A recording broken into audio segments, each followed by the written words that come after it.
رب العالمين. الصلاة والسلام على أشرف المرسلين وعلى آله وصحبه أجمعين. أما بعد. ബഹുമാനപ്പെട്ട അധ്യാപകരെ, മറ്റ് ഉസ്താദുമാരെ, കൂട്ടുകാരെ, അസ്സലാമു അലൈക്കും വറഹ്മത്തുള്ളാഹി വബറകാതുഹു. മനുഷ്യരാശിയുടെ സന്മാർഗദർശിയായി അള്ളാഹു അവതരിപ്പിച്ച വിശുദ്ധ ഗ്രന്ഥമാണ് ഖുർആൻ. ഖുർആനും ജീവിതവും എന്ന വിഷയത്തെ കുറിച്ചെല്ലാം സംസാരിക്കാനാണ് ഞാൻ നിങ്ങളുടെ മുന്നിൽ നിൽക്കുന്നത്.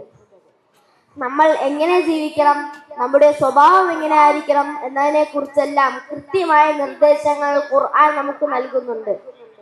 കേവലം പാരായണം ചെയ്യാനുള്ള പുസ്തകമല്ല, മറിച്ച് നമ്മുടെ ജീവിതത്തിലേക്ക് നയിക്കുന്ന വെളിച്ചമാണത്. നബി സല്ലല്ലാഹു അലൈഹി വസല്ലം അരുളി, ഖൈറുക്കും മൻ തഅല്ലമൽ ഖുർആന വഅല്ലമഹു.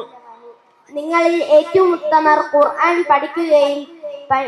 പഠിപ്പിക്കുകയും ചെയ്യുന്നവരാണ്. നമ്മുടെ ജീവിതത്തിൽ നാം എപ്പോഴും ശ്രദ്ധിക്കേണ്ട ഒരു കാര്യമുണ്ട്.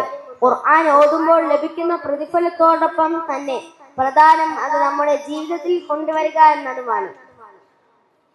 സഹജീവികളോട്, ഉദാഹരണത്തിന് മാതാപിതാക്കളോട് ഛേ എന്ന് പോലും പറയരുത്. സഹജീവികളോട് കരുണ കാണിക്കാനും മറ്റുള്ളവരെ പരിഹസിക്കാതിരിക്കാനും ഖുർആൻ നമ്മെ ആജ്ഞാപിക്കുന്നു. സ്കൂളിലായാലും വീട്ടിലായാലും നല്ല കുട്ടികളായിരിക്കാനും സത്യസന്ധരായിരിക്കാനും ഖുർആൻ നമ്മെ പ്രേരിപ്പിക്കുന്നു. ഓരോ ചെറിയ നന്മ ചെയ്യുമ്പോഴും അത് ഖുർആന്റെ നിർദ്ദേശമാണെന്ന് നാം ഓർക്കണം. നബി നേതുമേനിയുടെ ജീവിതത്തെ കുറിച്ച് പ്രിയപ്പെട്ട ആയിഷ റളിയല്ലാഹു അൻഹ പറഞ്ഞത് അവിടുത്തെ സ്വഭാവം ഖുർആൻ ആയിരുന്നു എന്നാണ്.